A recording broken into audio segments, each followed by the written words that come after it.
Going round and round. Yay! My name's Angelica Corral, and I'm with What in the World Events. And today we have a very interesting guest speaker. Her name is. Do you say it in Spanish usually, or in English? It depends on the setting. So it could be Hedidia. That's what Hedidia. my parents named me, Hedidia. Uh-huh. And in English, it's been Jadiria. I've heard lots of version of it, so I'm used to all of them. I'll Okay. respond. I know they're talking. Awesome. So I'm really excited about this interview because I think here you are, a young Latina scientist here in North County, and I'm excited to learn about what got you interested in science. Recently, one of my friends had the astronaut Jose Hernandez. He came to the library in San Okay. Diego, and I missed it. But anyway, anyway, Oh, I know. But anyways, the cool thing is, I think it's all intertwined: science, technology, reading, engineering, art, and definitely. all of that stuff is Yes. is important. All of that. Yeah. So I'm really Yes. Well, excited. thank you for having me. Oh, it's my pleasure. It's my pleasure. You know. So I'm going to start with some of the questions, um, because I know that your being a scientist had to start from somewhere, right? So, so what sparked your earliest memories or curiosity uh, about the world around you? That's a really interesting question because I don't think growing up I had in my mind that I was going to be a scientist. It Hmm. wasn't something, it wasn't a dream, it wasn't a passion, it wasn't in my story life that I had when I was growing up. Okay. It just kind of came about in college, to be honest. I've always been curious and I've always been, I want to learn and I want to be the best. And I've had that in mind, but not science and Hmm. especially biochemistry. I mean, I was born in this mountain in Oaxaca. So the dream was just to survive, really. Hmm. But my parents did have a vision. My Hmm. parents wanted me to go to school. My parents wanted me to learn. My parents wanted me to, just get out of poverty, really.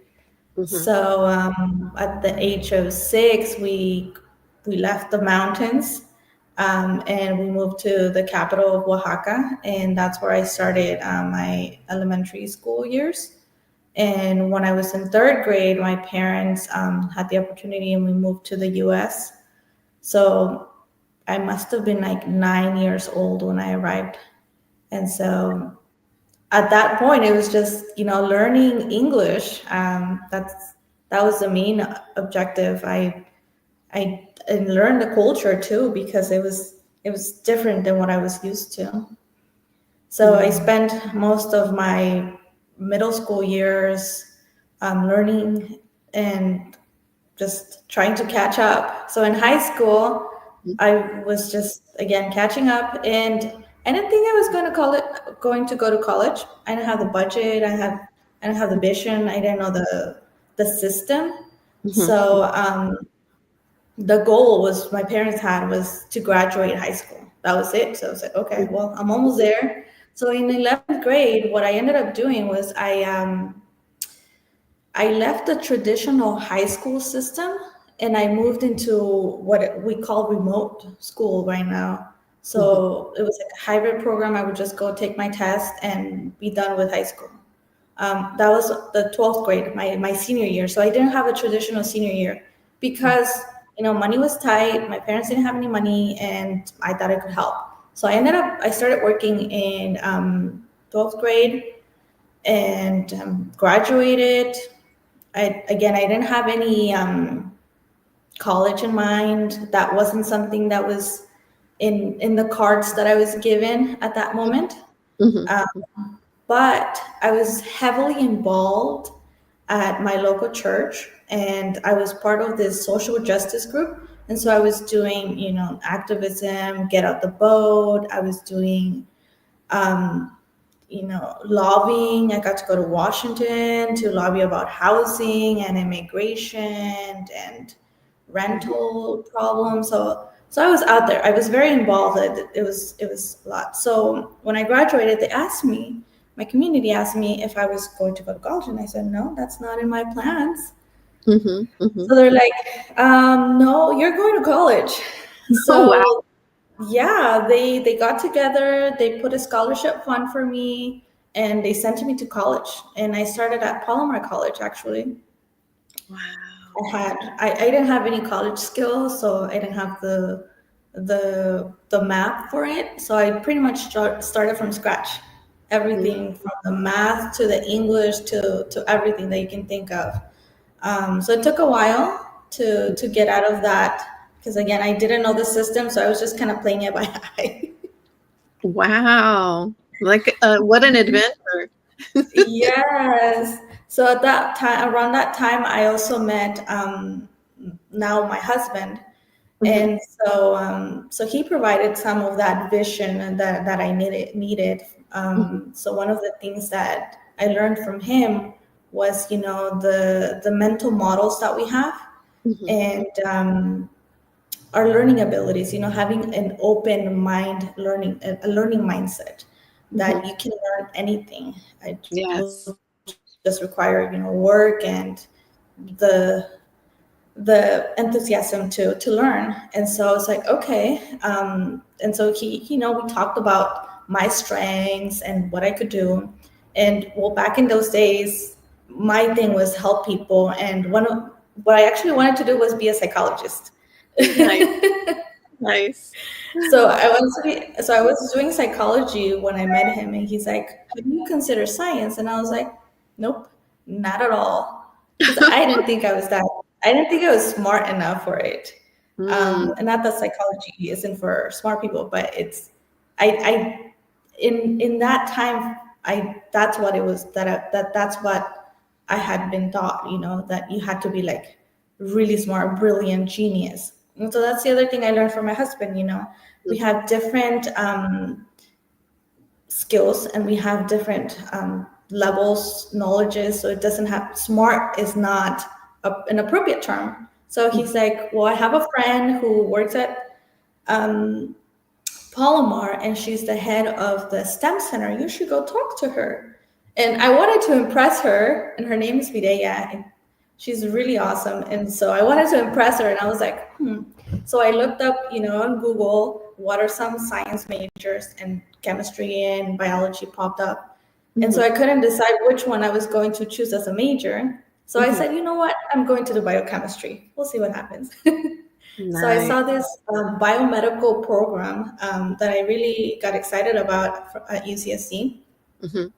So from then on, I just started that track for biochemistry, and it was challenging. It was a lot at the beginning, and I honestly, if I knew what I had to do to get a biochemistry degree, I probably wouldn't have done it in the first place. But because I went in the mindset of I want to learn, and this is fascinating, and the goal wasn't, for anything else other than learning. I just had that passion, and then I had a community that wouldn't let me give up, because they trusted in me and they believed in me. And so I was like, okay, the only way out is completing my degree in biochemistry. So I graduated with a biochemistry degree from Cal State San Marcos, and it was right when the pandemic started. So it was crazy times. People around me, lost jobs. My parents, it was like overnight. And one of my professor mentioned that there was a position at this company, at that time was called Genmark. And they actually worked in respiratory panels. Mhm. and one of the things that tested was COVID. So Mm. I worked for 2 years during that pandemic time, um, testing COVID kits, and so it was worth it. It was worth it. Wow. So the name of the company was Genmark? Or what? Genmark, yes. Oh, okay. And it's a different name now? Or Yes, it actually they did really well, and it was bought by a bigger company called Roche. And so this is a global company. everybody knows So Roche. Yeah. yes, yes. So it was great. So I did 2 years there, and then I had the opportunity. One of my mentors called me to another company called Thermo Fisher. So I'm Mhm. currently a scientist at Thermo Fisher. I've been there Mm, for about 2 years as well. nice. So that must have been really an adventure, starting with this, going into this place of work, um, and figuring out um, how to test these COVID tests, right? So Yes. how did all of that come about? Well, the opportunity came from my professor who, you're graduating, you have the skills, go for it. So I started my first job was to be in the formulations team. So basically, I made the components that went into the kit, like the Mhm, buffers, the solutions, everything that required it to work. mhm, And so I saw other positions within the company as well, like testing the final product, which is the quality control team. And mhm, that's where I ended up about 6 months in. I think I went from formulations to quality control. mhm, So it was interesting to see the science behind it, how the different respiratory panels that I had, not just COVID, but like the flu or SARS or rhino flu. oh, wow. So it had a bunch of things that could be tested. Mhm, I learned a lot about the regulatory world as well, the importance of compliance. I learned a little bit about process improvement, mhm, which is something that I'm passionate about now. And it's like amazing how everything can be improved, and there's a process mhm. so that it can be a standardized and a robust change for good. So I'm learning a lot about that in my current role now. Mm. I would imagine you need to adapt, especially now everything coming up new with, AI and things like that, right? Is that something that's affected or has helped your industry? I wouldn't say affecting. If it's affecting them, it's probably in a positive way. I think there's a lot of things that can be automated so that we can investigate other things that maybe like AI can't, right? Mhm, Um, for example, if I have instrumentation problems, we have our own AI system. mhm, So I use that to find solutions to troubleshoot instruments. Maybe I have an investigation to write about a non-conformance, something that didn't pass, and mhm, I'm trying to ask the right questions. I use AI for that. mhm. More like a sounding board, because you Mm, have an idea of what you're thinking, and so that's what I do. I write something, and then I ask it to find any. For example, if I'm writing a nonconformist, I'm like, okay, this is what happened. This is what I'm thinking. It's the root cause, and these are the potential actions for to prevent it. Pretend you're like a regulatory agent.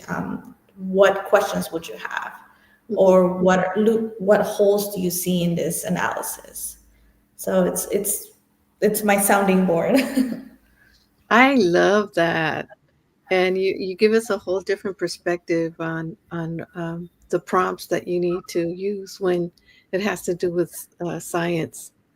So it sounds like you had some really good role models growing up, your mom and dad, because look at what you've done with your life, you know? Mhm.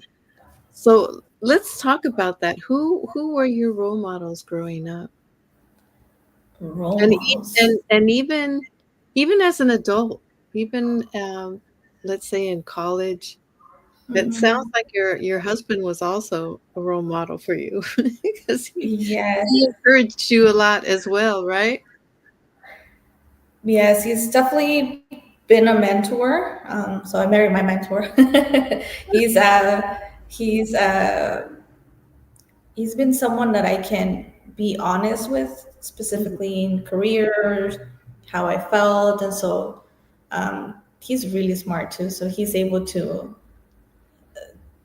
kind of question me more so mhm, that I can come up with the answers and be like, okay, you know what, maybe I should go on this directions and so on. So it's been a, let's see, what words can I use? He's been a blessing. He's definitely been a blessing in my professional life and my personal life. He's a great husband, great father. So he's definitely one of my role models, my mentors. And I think every place I've been, people have been really nice to me mhm. and have taken the time to mentor me. And I listen. It could be something that may seem negative, like a negative comment of like, you're not doing this right. Mhm, And I'm like, interesting, tell me more. mhm, Because at the end of the day, it can only make me better if I decide to take that comment. So it's the comment, the why, and then I analyze whether it's something that will benefit me at the end of the day. So from schooling, my teachers, they've always loved me. I'm a teacher's pet, according to my husband. So I gather feedback from everybody, and even like my bosses, my superiors, anybody who I feel like everybody knows more than me. So I'm always asking like, how can I be better? What am I missing? What are my gaps? What are my strengths? So I mhm, just kind of leverage from there. I use internet too, YouTube, podcast, reading, anything that I can get by to learn. For example, the way we normally speak, right? It's not the language that executives speak at in meetings. It's mhm, not how they communicate. It's not how they get work done. mhm, Um, so I had to learn all of that. I had to learn to negotiate and feel comfortable doing all of that. Um, Speak up because growing up, especially being poor, mhm, being a girl, you're quiet and you just go with the flow and you don't raise questions, nothing. So mhm, I've been learning to open up and be like, hey, I don't understand this, or this mhm, process shouldn't be this way. Maybe we should do it this other way and feel comfortable. But I've been really lucky and blessed, and I've been put in, I guess, the cards that I've been given. I've been able to play them well, mhm, and I've mhm. had the right people to support me through all of that. Well, it seems like you were a very independent woman going to Washington and speaking up for the community and trying to solve the problems that are in the community. So from the shy girl that was quiet, were you shy when you were growing up, or were you, or Oh was it? yeah, Yeah. definitely shy. You couldn't get me up there, any podium, anywhere in front of people. I would be behind, hiding in corners, and I feel like I still do sometimes. But I've learned to uh, to appreciate surroundings, right? So in the different scenarios that I'm at, and there's some scenarios that I need to put that shy girl away, and bring somebody who's not afraid to speak up. And um, when I was like 16, I believe I was, part of that church, still am. And they had ministries. And so one of the ministries was a wedding coordinator. And so I was like, that sounds very interesting, being part of somebody's special day and helping them. So I signed up, and so I worked with the coordinator. But 6 months in, she had like a family emergency, and she left me. She said, "You're taking over. You're going to do the rehearsals. You're going to do the weddings. You're going to do the whole thing." And I didn't know what to do. I mean, my first rehearsal was terrible. It was embarrassing. But I practiced, and you know what? I said, I'm in charge and I can do this. And so I knew the process. It was just explaining it out there, right? So I put that shy girl away, and I put myself in there and said, this is what we're doing. You're doing that, and blah, blah. And it was amazing. I loved it. Every wedding was beautiful. And, if the bride didn't show up, well, we would find another one. Oh my goodness. I'm just kidding. We wouldn't find another one. But I had a great time doing the weddings, and it showed me a lot about leadership, about speaking up, about preventing, planning, executing, navigating everybody, the photographers. So it was fun. I love theater too. So I've always pushed myself out of my comfort zone. I think that's what I've been doing. So theater, again, it's very, you're in public, you're out there. So my last year at Palomar College, I was able to do a play. I was in Esperanza Rising, and that was like one of my favorite times, between rehearsals and the planning, the costumes, everything. It was just great how everything. It's a lot of work what all those theater people do. Yes, it was a lot of fun. It's fun. We have some things in common, my friend. I love it. I love it. So you were doing theater, and one thing about theater is that's so different from filming is in filming you can always edit, right? Edit the mistakes out. But when you're doing theater, it's like this is it. So that's awesome. But the improv, the whole improvisational thing about it is kind of fun too. And I need to talk to you because this is the funny thing. I'm going to be I do photography at work as well. But I'm going to be photographing. I'm going to be because you said that you were the wedding planner. I'm going to be photographing my nephew's wedding. How sweet. So we're to talk. I would love to talk with you about that, but at another time. Of course. You are such a well-rounded individual, and I could see being a scientist is you have to be curious, right? You can't, like you said, your mind has to be open-minded in order to grasp different things. So I love that. And you mentioned a woman that helped you, right? And the next question is any female figures that have helped you in your life or that inspired you towards this scientific path? The one that comes to mind is Jane Goodall. The way she just pretty much gave herself to research and to understand wilderness and its environment and habitats and all of that. It's just, I think I read her book. I can't remember the other name of this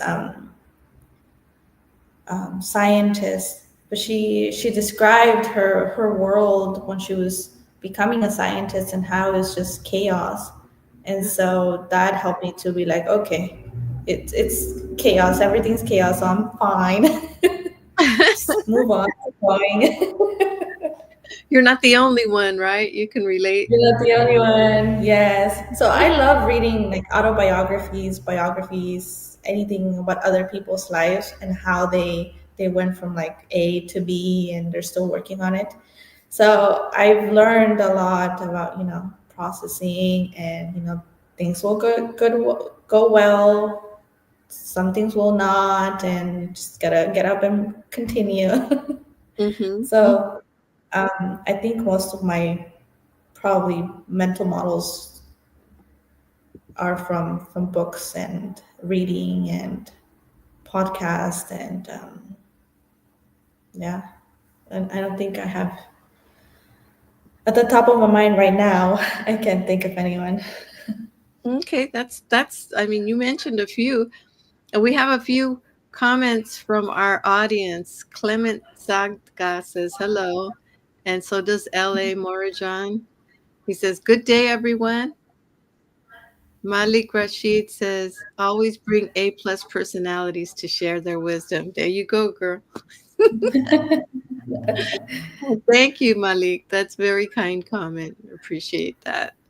And Dr. Shakar Pawar says, um, how you look at AI, ML, let's see, and quantum computing as a scientist.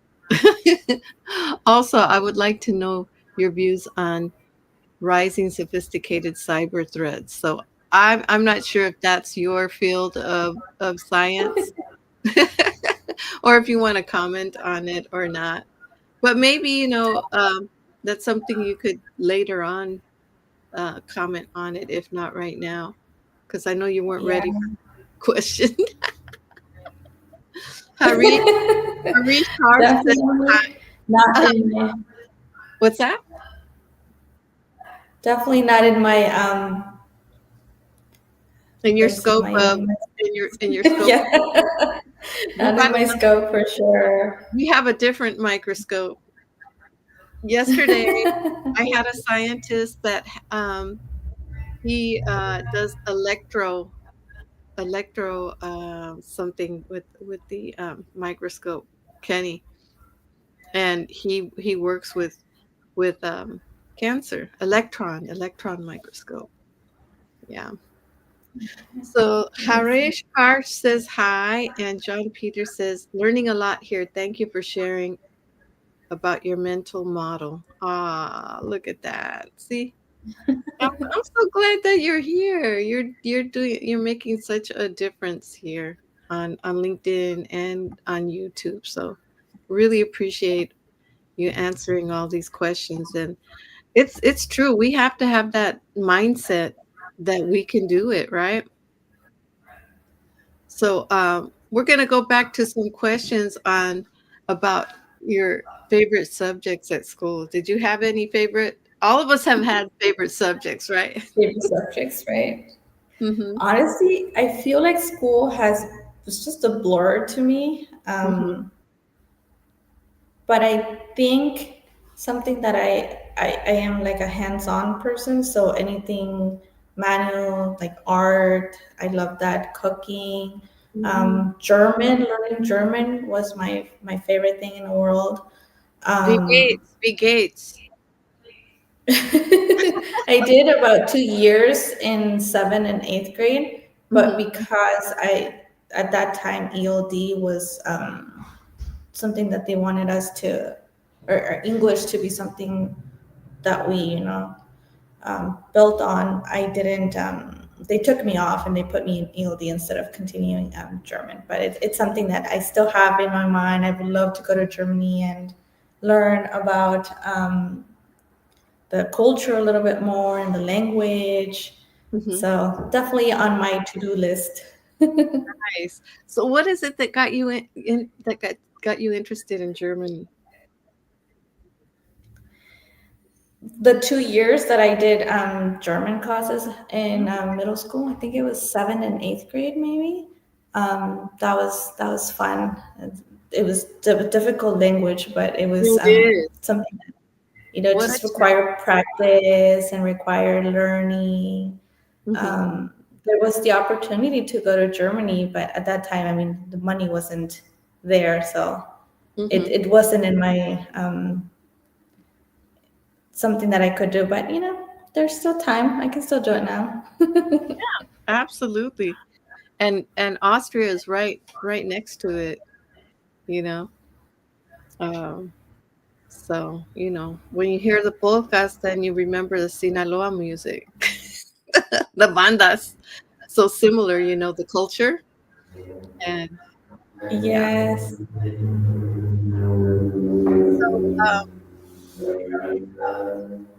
You talked a little bit about your hobbies and activities that you like as an adult, right? Are there any that you remember as a child? Some of the As a things that you child, definitely exploring. I think my mother remembers that when I was about 3 or 4 years old, Mhm. we had a house at the top, and it was a little hill.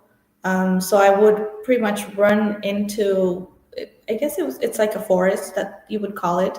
I would run out there and just spend hours exploring, um, and then just bring fruit back to my mom.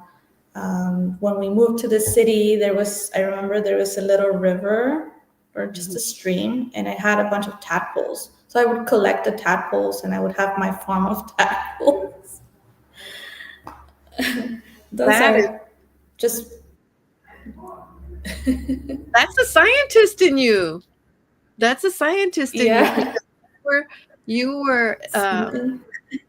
you were curious about the environment, and I think children are like born scientists because of the curiosity, right? Mm-hmm. They want to learn. They want to, when I was in Sinaloa, my grandmother had this house on a hill, but there was like a swamp that was close by, and it rained one time. I was like 9 years old, and my sister was 7, but we had the time of our lives. It would rain, but the rain was warm, and we'd go down Mm. we'd have like a slide going down the hill, and it was a Oh mudslide. wow! But There you when go. when you're You a get kid, creative. oh yeah, when you're a kid, it's like this is fun stuff. And then the next day, there were all these tiny little frogs all over the place. So you get the brown, and against the brown, all these little like lime green, Yes, and it that's why and I was collecting them because I wanted them to grow in my house. it's exciting stuff, isn't it? That's awesome. Yeah. Yeah. So I could see that as a child, you had those scientific tendencies. Okay, so I think we all do. We're all scientists in one way or another. yeah, we don't realize it, right? I think what happens sometimes when we're growing up is we hear a lot of no's, and so when people keep telling you no, your mind starts closing up, right? You need, instead of possibilities, you're no, you can't do that. No, you can't. You know, I mean, there are some things we shouldn't do, like run into the street, right? But as a child, but I think there are ways to open up our minds to explore, right? And when you keep that going, you can learn so much more. And I know that you have children, right? Can we talk about that? Yeah, of course. I have one daughter, Uh-huh. and she is smarter than I am. Oh my goodness! How old is your daughter? That She's is 7. She's oh my goodness. So why do you say Yes, that? Why do you say she's smarter than you? she's just she loves to learn too. My husband and I, we've tried to encourage her, to be open-minded, to absorb as much as she can, to ask questions, to not be afraid to say, you know what, I don't know, but let me learn about it. And right now, something she's learning in school is, the power of I don't know yet, but you will learn it, right? It just takes practice. It takes patience. It takes repetition. It takes trial and error. But the mindset of don't give up yet. Just keep trying, and one day you'll get there. Yes. And you know what I noticed that you said about your husband is that when you were trying to figure things out, he asked you questions. And I thought that is the best way for you to figure out. Because sometimes what happens is people tell you, you should do this and you should do that and you should do this and you should do that. And you're like, it closes you up. But when you're asked questions, that's when your mind starts going, it starts working. Yeah. And then you answer the questions yourself instead of feeling like someone's lecturing you, right? I I have and it's so important as a parent, because as a parent sometimes we lecture, right? I know I've done that with my son, and that's like the one thing that right away it turns him off. But it's the questions, I think, that really you have to find the right questions to bring them out. That's the key. But it's a joy to have a 7-year-old and that's doing so well and has both parents there to encourage. Kudos to you, my friend. Yes. To you. She loves music. So she's learning the piano right now. And when she first started back in June, I recorded her and I said, hey, this is your first lesson. Tell yourself, Esperanza, her name is Esperanza. Tell Esperanza from the future, what you're feeling and any messages in case, Esperanza in the future wants to give up. And so she recorded herself and she's like, this is day one and I'm excited and you got this. And so every time, she finds something difficult, I'm like, hey, you remember Esperanza from the past? She has a message for you. That is nice. We got some more people that, making comments. We have John Peter. He says, I am watching from Nigeria. Thank you, Angelica, for bringing such an amazing scientist on board. Thank you, John. Thank you, Peter. Yeah, thanks to Heredia, right? I gotta put the accent in the right place. OG Cartoon says, hello, beautiful ladies and LinkedIn family. Hello, OG. And Filadu says, thanks for the session. Filadu wants to know, how do you balance career and family life? Career and family life. I think I have a lot of support. So from my husband, from my in-laws, my parents, my siblings, that support me with my daughter, especially when she goes to school. So some of those things, make it easier for me. At work, I have my specific hours where I go and very open to my boss about, these are the hours that I'm here and I'll answer messages, questions, anything you need on this time. And the company is really good at, being strict with like working hours and non-working hours. So I'm being respected at work with my hours. So while I'm at work, I'm focused and working away.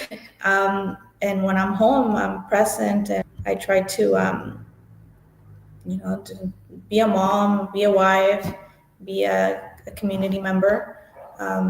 So I think it's because I'm blessed and I have all those support and network that help me be balanced and sustainable and And I guess you have to learn to say no as well, not feel guilty for not answering a message while you're home, away from work, Yes. or, respecting the time. My husband, again, I talk a lot about my husband because we work together a lot. And one of the things that we have is we have a schedule. And this is the time for work. This is the time for, we even include our commute time because it does take time from our day. So commute, work, commute back, lunch, whatever I have to do. And then we have our night routine. And then if we have other events, it gets scheduled. So one of the things that have, on a budget, on a schedule, and we don't really have to think too much. I think that that's great. When you have that schedule and you stick to it, then you're not gonna. That's how you balance yourself out. Otherwise, you can do. If you say yes to everybody, then you're gonna lose yourself. And how exciting that your daughter is taking piano. My niece took piano, and it is so helpful with math, right? And it's I have seen how it's just help her become we call her like the manager of my sister's family because she's because she is so structured. And and when my sister has a question, she'll call, oh, let me call up Nicole. But I think having those tools that you're using, which are fun tools, right? because Mhm. um because music, it is not only helps you with math, but it also um emotions, right? When you listen to music, it's so enlightening. It makes a house a happy house, right? So there's just Yes, so many, definitely. yeah, so many good pluses about it. So wow. I think I think it also teaches you to, it's something. It's pretty much a new language, Mm, and you're not going to learn it overnight. mhm. And you have to take it step by step, and you have to be patient, and you have to trust the process, and you just have to go show up. And one day, when you least expect it, you're a great pianist, or you're an okay pianist, but that's okay. At least you know how to play something, right? Uh-huh. Uh-huh. Absolutely. That's awesome. And I agree with you. Another language that you learn, but it's a different type of language, right? It's one where you feel the vibes, Yeah. right? So that's so cool. So did you ever face any challenges? And all of us face challenges, right? It's like who doesn't? Who Who doesn't? does this? Yes. Somebody asked me Um, about trauma, and I was like, who doesn't have trauma? I think everybody has grown with some sort of something. But go ahead, sort of please. something, yes. It's all perspective too, right? I could have said, I'm born in poverty, I'm staying here in poverty, and I can't get out. Hmm. Or you have the mentality of like, okay, I was given, 5 cents. I was given just 2 eggs and I don't know, just some flour. What can I do with it? It's about getting creative and seeing what you can do with the things you got, with the cards you were given again. Hmm. Hmm. So I think my parents, they gave me the love, and they told me, from day one, hey, you know what? You're not born into a pretty rich place here, but we're gonna try to give you everything you can. Your needs are gonna be met, and we're gonna be working really hard, Hmm. and you can do whatever you want. But the only thing you need to know is that whatever you do is gonna have consequences.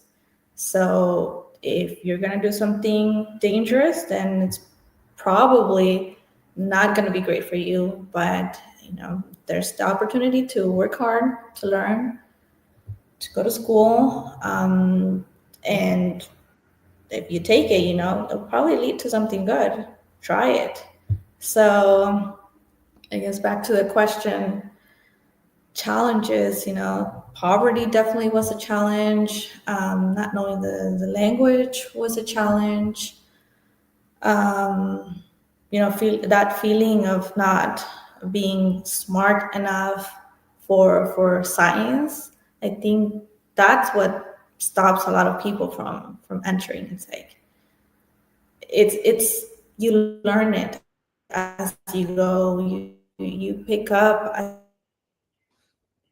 Mm-hmm. Give it a try, give it your best, and it's going to be hard. It's not going to be easy when you decide to give it a try. And but again, I had the community backing me up, and so even when I was crying because I failed a test and I felt dumb or something, Mm-hmm. I was like, I can't give up. I have my family, I have my community, and I need to do it. I have my parents who need support, Mm-hmm. and so I just kept going. And so when I was in high school and when I started working, my idea was to help them, right? Mm-hmm. But with my conversations with my husband again, he's like, they're young right now and they can still work and support themselves. But Mm-hmm. one day, when they're much older, they're not going to be able to work. So that's when you come in and you're going to support. So either you work and make sacrifices to go to school, to learn, to get a good career, and support them later when they really need it, or you just don't go to school and keep working this job where maybe you're not gonna be able to support them when they need it. So Mm-hmm. you make that decision, right? So that's when I said, you know what, there's some sacrifices that it's better to do now and receive the rewards later, pretty Mm-hmm. much. So I think our mental models, our ideas, our feelings get in the way sometimes, Yes. um, of trying to better ourselves. And so I think that's the biggest challenge are right here. Yes. I think sometimes we limit we have those limiting beliefs as to what we can do, right? And then after we do it, we're like, well, I should have done this a long time ago, right? I should have, and it's not really as hard after you have done it. You realize this is a doable thing. So love it. Love this conversation. And thank you so much. Um, so you showed how you overcame it because you had a good support system. And, you know, there's ways to find support systems like here on LinkedIn. There's people that you could reach out to for anyone who's listening. And, or they might send you, now that they know you, they might ask you a question like they just did Yeah, of course, of here on LinkedIn. course. So, Yeah, but it looks like I always you encourage people. yes. Yes, go ahead, go Yes, I ahead. always encourage people to seek help. Don't be afraid to say I don't know. Mhm, I'm interested in learning this. Um, I saw this post and this job seems interesting. What can I do to get it? Or you know what? I'm not in that. I don't have the skills yet for this job opportunity. But how do I get those job skills to get those to get that job one day? LinkedIn is huge. Reach out to the people if you have that dream job, find somebody on LinkedIn who does it, email them. How did you do it? What mhm, can I do? I'm here. AI right now. Hey, you tell AI, I'm this years old. I am working on at this job. I've been here for 2 years, blah, blah, blah. mhm, I have these skills, but I want to transition to this other job opportunity. How can I do it? AI will tell you, ChatGPT, whatever AI you use, will tell you step by step how to do it. And absolutely. that's one way to do it. There's I think pretty much everybody wants to help. There's a small percentage of people who will say, you know what, don't bother me, and that's okay. At least now you know. Go find somebody else. Absolutely. And it looks like you even got some help from the role models that you read about in books, right? That Definitely. There's a lot out there. There's a lot. do you remember any influential teachers that influenced you in regards to in your childhood? We all have a In my teacher child. that we all have a teacher that we usually remember that was really nice to us. And it doesn't they Yes. don't have to influence you maybe for science, but they could just influence you just being there for you, being that kind teacher. I think there's a few, but the very first teacher that spoke about college to me was Miss LeBlanc, and she Mhm, was probably my sixth grade teacher. And I remember her telling my parents that I was smart, that I had the potential for going to college. I don't know what that meant at that time, to be honest. I don't know mhm. what college was. Um, but it's always in my mind, like somebody thought I could do it, and I was like, okay, I guess I could do it. Well, I think that it's interesting that somebody from sixth grade, one of your teachers from sixth grade, said something positive to you that you still remember, right? Here you are in your 30s and it made an impact, right? So I think this is a reminder for all of us to be kind and to, like you, encourage people and help them when they need the help that they need. So if you could give your younger self one piece of advice, One piece of whether advice. whether it be about science or anything else, what would it I be? think I think I would tell myself to start science earlier, like in middle school or high school. Mhm, mhm, I think in those days I accepted, I'm not going to college, I'm poor, and so that's the card I was given. So mhm, maybe I would have pushed those boundaries a little bit more mhm, and said, you know what, there are ways to get out of this, and it's a difficult place to be, and not a lot of people can get out for sure. mhm, Um, but to not give up that easily, I think mhm, that's what I would have told myself. Maybe give myself a little more trust, and to accept that I have my own smarts. Maybe it's not academically, but it's in other ways. Um, but other than that, I think it's been playing out really good so far. It sounds like you have academic smarts as well. I learned it on the way. Absolutely. Well, you mentioned starting science early, and I just want to give a plug to Head Start because right now, Head Start is teaching parents how to teach their children science. Good, And good. so I think the earlier that you get that Head Start, there goes that word. Like you said, it stays in children's minds, and I think we I'm so glad we had this conversation. Maybe one of these days you could visit one of our Head Start sites and talk to some Yeah, of the I would love that. and Of inspire. course. That would Yeah. be so awesome.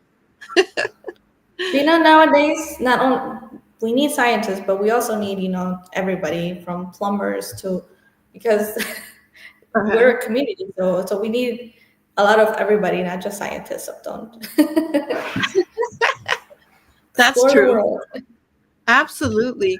And oh, Kenneth, my friend who is a scientist that I interviewed yesterday, is saying something here. He says, Angelica Corral, your conversation with Hedi- Hedidia? Is that how am I pronouncing it right? I want to make Yes. sure. Hedidia Lopez is filled with thoughts of wisdom, kindness, goodness, patience, encouragement, empathy, understanding, sincerity, perseverance, knowledge, honesty, love, hope, courage, tenacity, awesomeness, caring, positivity, compassion, passion, inspiration, resilience, respect, appreciation, gratitude, enthusiasm, guidance, motivation, support, my friend. Ah, well, Wow. those are all very positive words, my friend, and we all need positivity. So thank you for those kind Yes, thank those you. kind words. And I've had such a good time with you, Thank Cedidia. you. This and Yeah.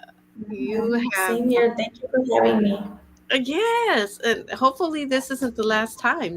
Next time we could maybe talk about something that's going on, an event, Yes. I something that. definitely want to talk about Bill de la Fuente Scholarship Foundation.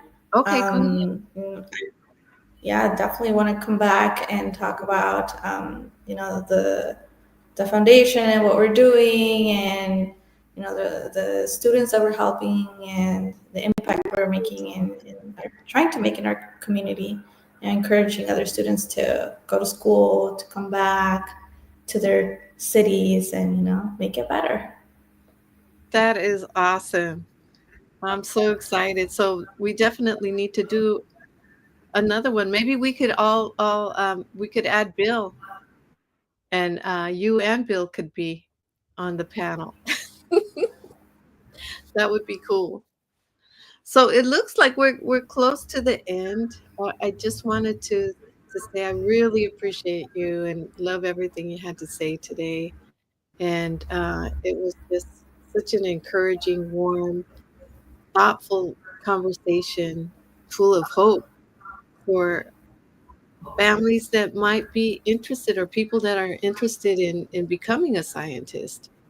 And you just Yes. spoke a lot about what they need, and it is very encouraging and thought provoking. So, are there any last words you want to say to any of our listeners tonight? To any of this, well, don't give up. Have your plan. Um, when things get rough, remember why you're doing things, why are you in this goal, right? Mhm, If you're doing science, it's going to be difficult, but I think there's a lot of resources out there nowadays, especially with AI, mhm, to understand what the teacher's talking about, mhm, mhm. to learn. So I think it's possible. Definitely, it just needs to work. It needs Sí to se, work. sí se puede. Absolutely. Definitely. Absolutely. Well, I love you, girl. Thank you so much for being here, and love all of you here that came tonight to join us and to share your comments. You participated with your nice comments and your questions. Really appreciate that. And please follow and connect with Hedidia too. And we're looking forward to our next conversation. And I think with that, Yes. we'll say good night to everybody. Bye. Well, good night, everybody. Thank you. Bye. Love you all. Bye bye. Bye.